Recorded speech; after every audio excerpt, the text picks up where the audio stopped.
Hi Sanjay, Hi, welcome to Sudeep Audio's channel. happy to be here. You're very well known for your acoustic playing in the music industry, and you've been doing this for the last 30 odd years, kind of a Yeah, thing. So, if you could run us through your musical journey, that's the right. format of this channel where you can share things that made you decide to take up music as a full time profession and what all struggles you had to undertake, any interesting things that you might want to Yeah, share with us. I think I must start with the music that first inspiration actually was listening, obviously. So, growing up at home, I was listening to um, some Western classical music and also Hindustani classical music that my parents were playing on the stereo. Along with that, a healthy dose of Western rock and roll music that my brother used to always be playing. So that was actually the first source of inspiration, music that I got inspired by. And at the beginning, it was always about singing that all the melodies, because I never played a musical instrument at that time. Um, my first musical training as such was on tabla actually first. Okay? It was just one summer holiday. My parents enrolled me in a tabla class,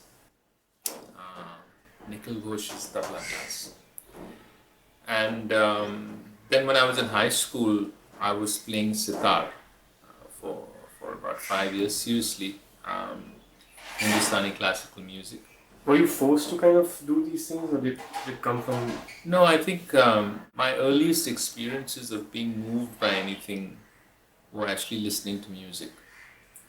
Many years later, actually, I realized what that was. When I was young, I didn't know what that was, but I remember very early on when I was like maybe 6 or 7, listening to a record of Bhimsen Joshi and feeling something that I didn't know what it was at that time. But later when I became an adult and I started to play serious music, and I knew what that was. It was some kind of, the music got to me.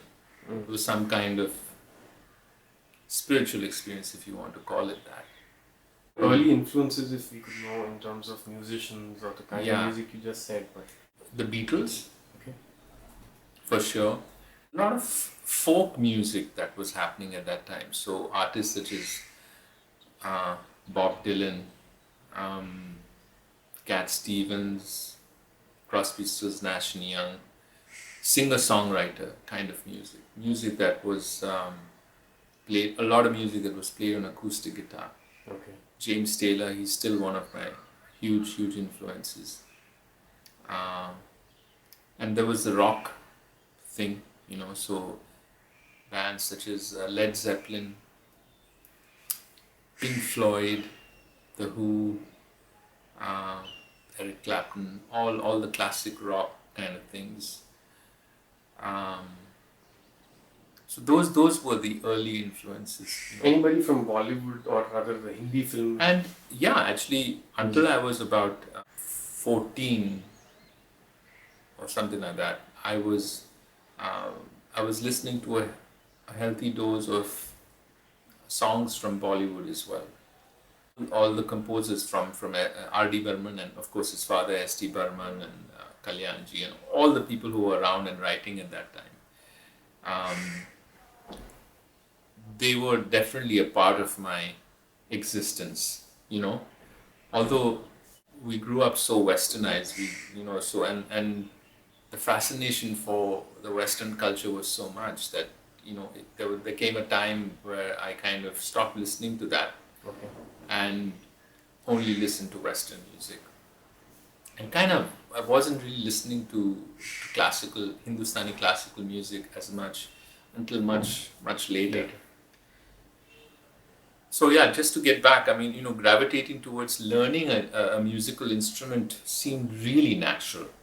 Um, and I took up sitar, and it was my favorite thing in school. I mean, he was the only teacher who had anything good to say about me. Um, and I really, really enjoyed it. And then when I was about, say, about 15, I was introduced to the guitar by another friend of mine.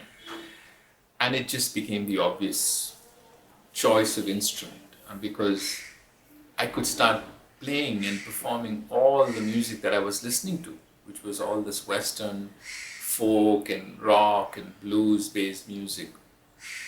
So the sitar just, when I finished high school, the sitar just kind of stopped playing it, never went back to it, and just concentrated on guitars. I managed to borrow a friend's guitar, and that was it. I was just obsessed. I just played non-stop, and I maybe knew a couple of songs in the beginning, and that's all. I just kept singing those songs. And again, in the beginning, the guitar was just a vehicle to help accompany my singing. So it was always about singing songs.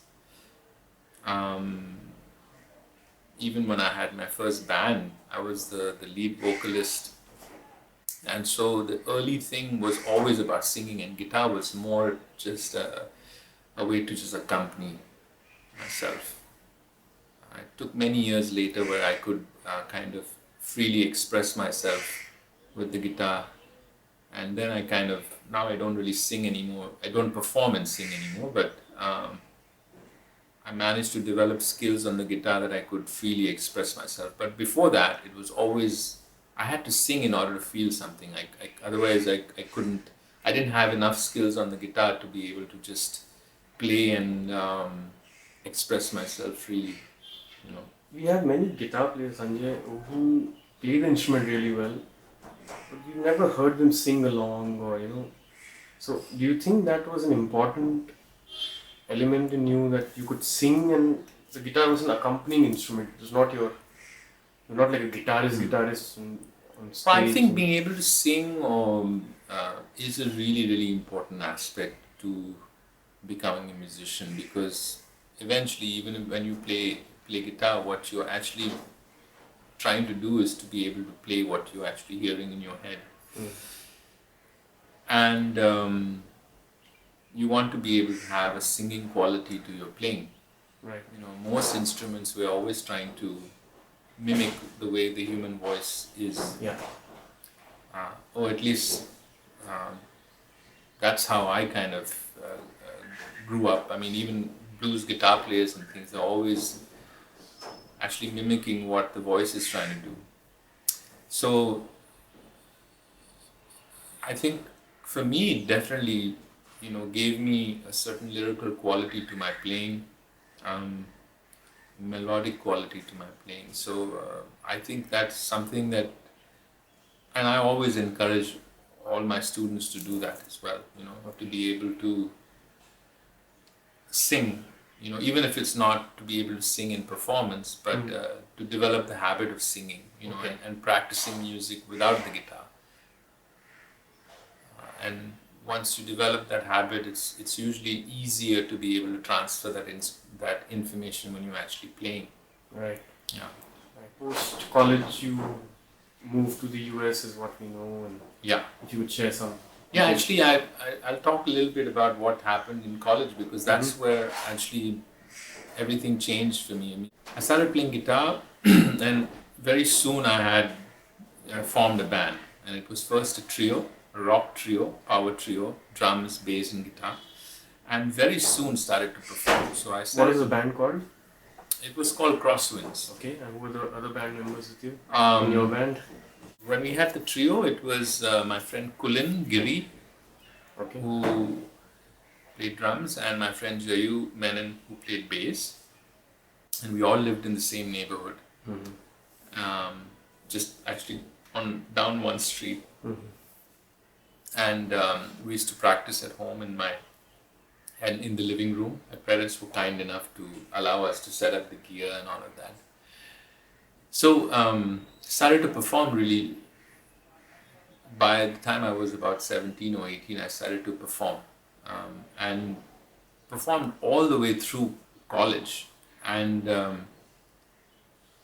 that experience was actually what really inspired me to actually take up music full time, because I didn't even know I was going to be a musician. Um, I thought I would probably be pursuing, well, music.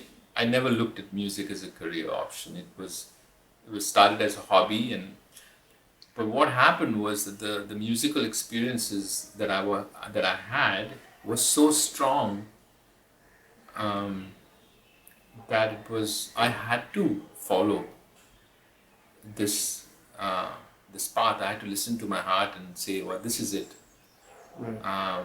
I can't, ignore this. It's too powerful a force in my life for me to just let go. And that's what kind of inspired me to then say, yeah, this is it. I'm going to pursue music full time. Well, I think it was the same thing that I felt when I was really young and I heard this recording of Bhimsen Joshi. I mean, I felt something that stirred me from the inside. That is, I don't know if I can really put words to this, but it was like a calling, and it was almost like it chose me. I didn't really have a choice in this matter. Right. I mean, these are subtle things that are really, I don't know if I can actually put words to how I feel when I play music, or at least the times when you're playing music and those few moments that you are thoughtless and you're completely in the music. Those, I can't really elaborate on that too much, but it was this feeling and an instinctive call.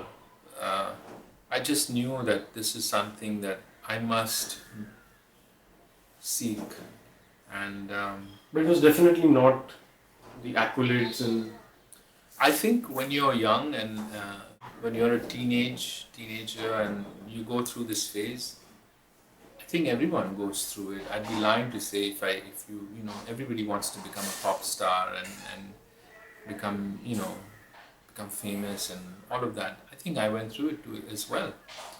But that what I felt I knew was beyond that. But I think when you're young, everyone goes through that. And it's valid. That's when you're young, that's what you want to hang with all your friends and you want to be part of the crowd, and I think everyone wants to be appreciated. Even now, you want your music to be recognized, you want to be able to share it with people. So on some level, it's true even now. But the personal experience that I have with music is beyond that. There is this one part of being a musician which is just personal between you and the music. That nobody can really take away from you. The other part, which is wanting to be able to share it with people and becoming recognized and known for what you do, is not always in your control. But everybody wants to be able to share. For me, the opportunity to play is really important because the music that I play is live. Each time we played differently. And it's about wanting to be able to share this music with other people. So, yeah, for me too, it's important to be able to get the opportunity to play and share this music with others. By then, I had already started doing session work here in Bombay, some jingles. Do you remember your first recording? I think my first recording, was in a studio in Worli for Juku. Okay. Rajat Dholakya. Yeah. And he's still a good friend of mine, and we always enjoy spending time company with each other. So although all the doors were open for me at that time, had I decided to stay back, I instinctively knew a couple of things. One was that I wanted to study music. I wanted to get better at what I was doing. I knew that there were limitations and I needed help. by then I had started to listen to music and that was harmonically more advanced, and my ears only took me to a certain level. So I knew that I needed help. I would have, it was always a dream to want to be able to study music. And I also kind of, instinctively felt that it was time for me to leave home. And I wanted to go to America. I'd never been to America, and I somehow instinctively felt that that's where I should be. And I was really fortunate enough that, my parents supported me, even though, they had no clue what I was really doing. But they were kind enough to, allow me to go there and made it happen for me. And so that's what I did. I went to America, and but I didn't go there enrolled in a school or anything. I just went there. The first thing I had to do was to kind of start a new life and you know get a job and be able to put food on the table. And but I never lost sight. By then I already knew that music was what I was going to pursue. So How old were you at that time? I was 25 at that time, and 8 months after I got to Los Angeles, I remember very clearly actually visiting the school that I attended, which is MI Musicians Institute, GIT, um, and I enrolled there in 1988 March actually for 1 year. It was very very exciting time, you know. It's probably one of the most exciting years of my life because I was getting to do something I had been wanting to do for such a long time.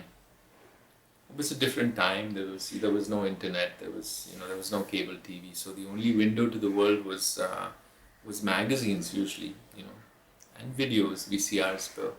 But this was a special school. It was a great time for the school. There were some great teachers, and basically I had my first formal training in music, and I learned a lot there.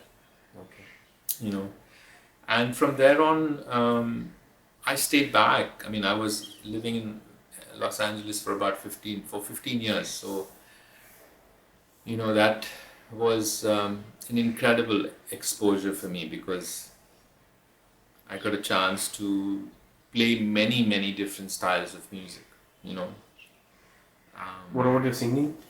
Singing thing kind of just stopped as soon as I kind of went to music school and I concentrated on guitar. I just stopped singing.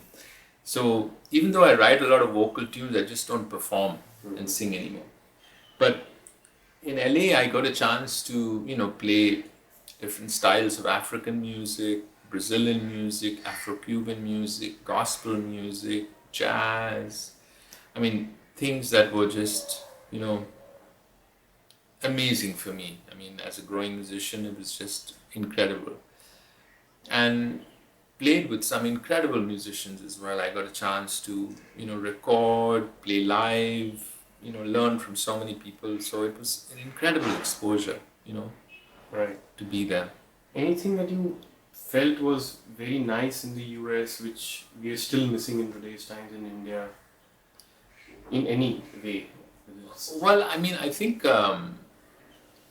the places like Los Angeles, just attract Los Angeles and New York. They attract, people who are really, really driven and focused,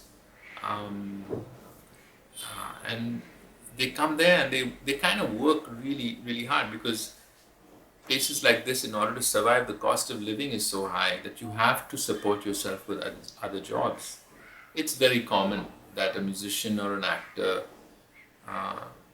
has a day job, whether it be waiting tables, which I've done, among many other jobs, or drive your car for a living, also that I've done, and just waiting for the break, but never losing sight of what it is that you want to do, and not really losing the integrity of who you are as an artist. Although the music industry has changed so much nowadays, but I mean, all the parallel streams of music, I mean, pop music and classical and folk being on either end of the spectrum, all the parallel streams that happen in the middle, there's a bunch of that in the Western countries, in the States as well. And that's given a chance for so many other kinds of styles of music to survive, you know, which I really miss. I think we need to, you know, musicians and artists need to be given a chance to develop as independent artists, because everyone has a voice, you know. They just need to hone their skills, and they need to be given platforms in order to showcase what it is that they do, you know. And I think we are quite behind that way. We don't really, we're at its infancy. I'm not saying it doesn't exist, but it's at its infancy. So that should change. Let's hope it does, and very soon. Yeah. So, America gave you a different kind of exposure. Maybe I would say took you to a different level of professionalism also. You came back to India after 15 years of staying there. Yeah. So, how did you come? I mean, when you came back, did you have to kind of approach musicians? Did you have to kind of knock studio to studio? Hey, I'm here. Or hear me out. Yeah, no, I was really fortunate and lucky that when I came back from the US, I didn't ever have to go out looking for work. I mean, it seemed like all the hard work that I put in, actually, you know, people knew the work that I had done, because when I was there, I played on some recordings of known artists from the West. Also, there were friends of mine here who already knew, who were already established in the industry, who knew who I was. And so when I came back, it just kind of, I started to do some session work here. And that kind of just snowballed, and it kind of just picked up from there, and I started to do more and more work. So for the first time in my life, I didn't actually have to go looking for work. It was very unique for me. I'd never really been in that position.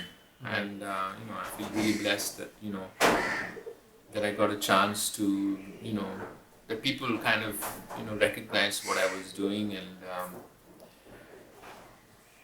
you know, and respected that. I was fortunate, really lucky. Nice. So, over the last 10, 15 years in India that you've been here, what kind of projects, what kind of music have you been working on? Well, actually, coming back to India was just as going to America was, you know, one of the biggest decisions I made in my life, and it changed a lot of things, and allowed me to grow as a musician and study and learn about life. Coming back to India was as big, you know, on many counts. But specifically, musically, you know, when I came back to India, I started to study Hindustani and Carnatic music again. And that's kind of actually been the focus of my work for the last many years now, you know, and I'm very excited. The new CD is going to be out. I must talk about it. It's called Sanjay Divecha in Secret, and it's a continuation of my previous album, which is Full Circle. So borrowing from classical and folk traditions of India, and then mixing it with all my other global influences, you know, that Africa, Brazil, jazz, blues, all of that, you know.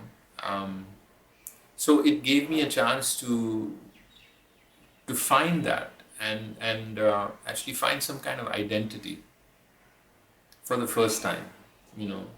And that only happened after I came back to India, and I had a chance to work with artists from here, record, produce music.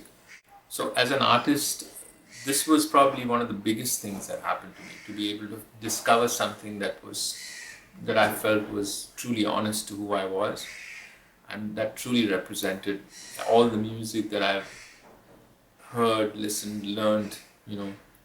I think for any artist, I think to find some kind of something that's theirs, you know, is special.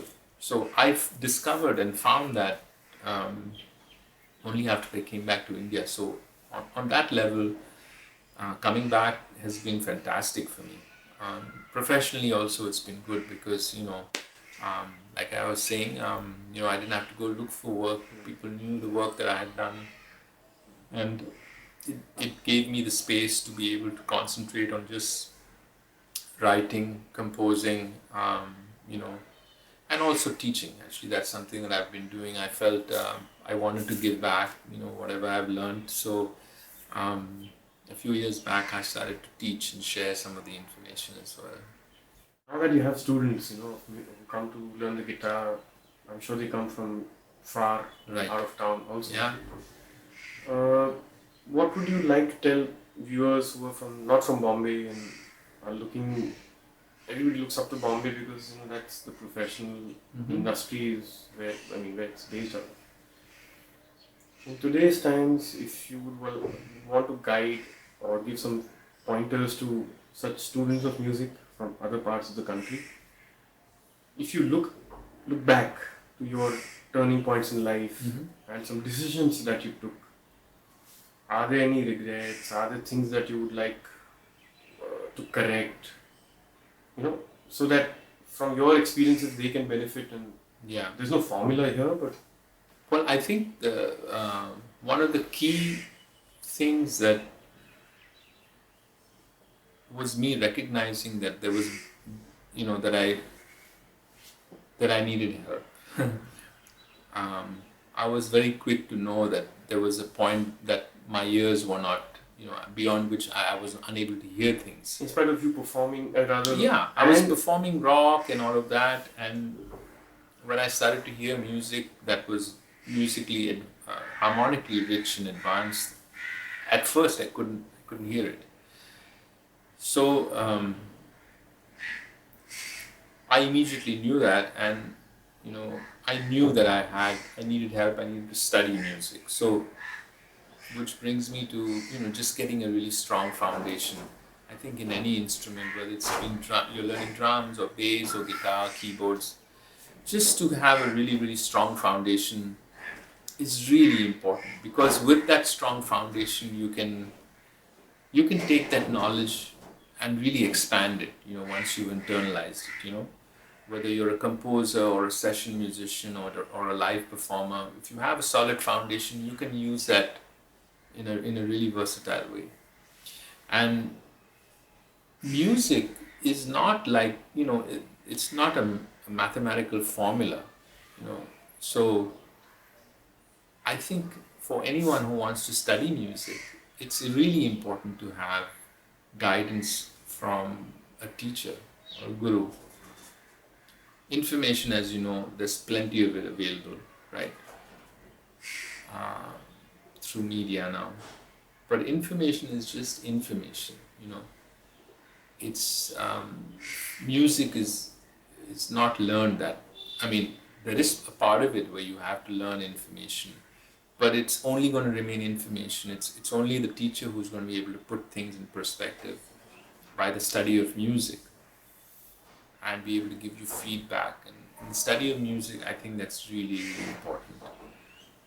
YouTube and whatever, all these things and information is not enough. You need to find someone who can teach you and guide you, and inspire you actually. So seek them out, For those, those of us who are lucky enough to go to a music school, there are now a couple in India now as well. Schools that teach contemporary Western music. They're expensive, and going abroad is even more expensive. So it makes it really exclusive to only a very, very few select people who can actually afford it. So I understand that's, and there aren't that many people in India who still have had the opportunity and the experience to have studied Western contemporary music and who have the experience to teach, So, but there are a few.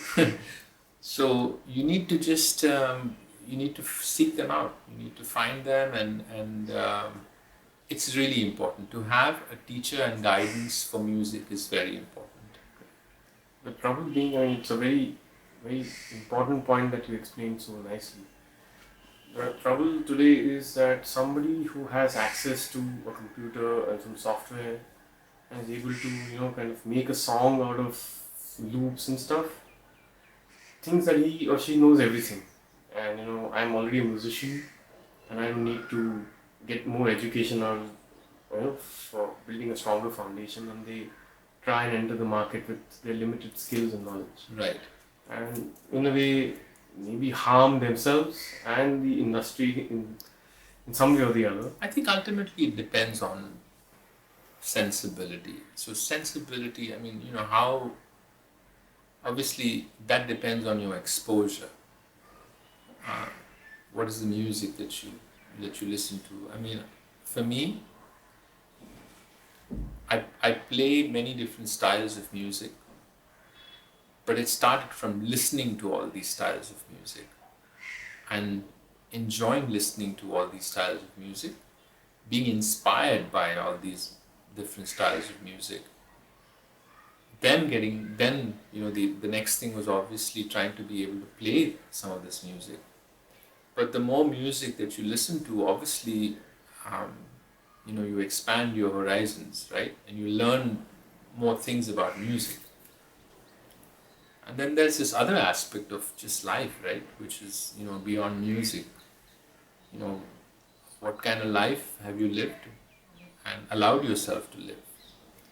Um, I grew up a very sheltered, protected, uh, you know, in a very sheltered and protected environment. But there came a point in time where instinctively I knew that I had to kind of be by myself and support myself by myself, be responsible for all my actions, things like that. So, and I got a chance to do that. I would say you made it happen more than. Yeah, I gave myself the opportunity to be able to do that with a little push I got from, I did get a little support from my parents to start with. Then I was by myself. But it's the attitude, it's knowing that, you want to be able to be responsible for, for your own reality.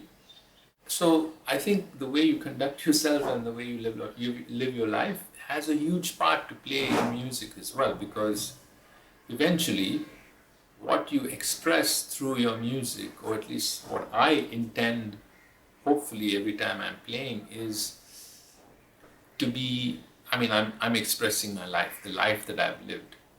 That's what's coming out. If I'm honest with what I'm doing at that any given moment, it's my life experience is what I'm playing. So that's as real as actually studying and getting a foundation in music and all the musical skills and all the other things that you've lived in your life, and being honest and all those things. It's all tied in. For me, there's no difference. And in today's times, we have parents also who might be watching this video of yours, and they are also wondering, whether they should put their kid in this line of work as a musician just because he's showing some promise, or he has asked them for help, like you had to.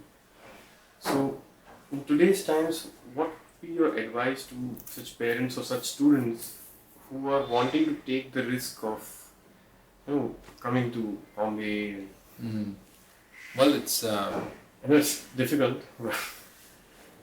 yeah, it's totally understandable, isn't it? Because parents only want to see wish the best for their kids. Yes. They want to see them happy and they want to see them succeed at what they do. So that's totally understandable. And having said that, when somebody decides to be a musician or take up the arts, that's a tricky line, because it's not like you finish and you get a certificate and you go and get a job and start earning money. It works in a different way. But I think everybody should be given an opportunity to pursue what it is that they need to do. I was lucky. I was fortunate enough that my parents, even though they had no clue what I was doing, they kind of just trusted me and allowed me to do what I was doing, and it paid off many years later. But it's an individual journey. I think everyone has to go through whatever it is that they're going through. There's no one way to actually do this. But again, the advice I think to students, to anyone who wants to pursue this, is first thing is to just get a solid foundation and develop the skills that will allow them to do what they're doing in the best possible way, you know. And for the parents to be able to just believe, because even I remember when I was growing up, it was after having finished college, it was a time of turmoil for me because there was this burden and of being able to choose the right career path and you know start making a living and all of that. But once I decided that I was going to be a musician, it became easy. It gave me the strength to do whatever I needed to in order to survive. And I did many jobs in order to survive. But I never lost sight of what I was going to do. So I had such a firm resolve that because I chose something that I felt so passionate about. And that is a very strong thing because that gives you the strength to go on because life is going to be full of hurdles anyway, regardless of whether you choose your passion or not. But to have some vision of what is it that you want to do and be able to head in that direction is what it's all about. Knowing that you're heading in what, there's no guarantees in life, but if you know you're at least heading in the right direction, that's a very powerful thing. Anything is possible. Sanjay, thank you for sharing your views and also your journey with all of us. It's my pleasure. Thank you for having me here. Thank you so much. Okay.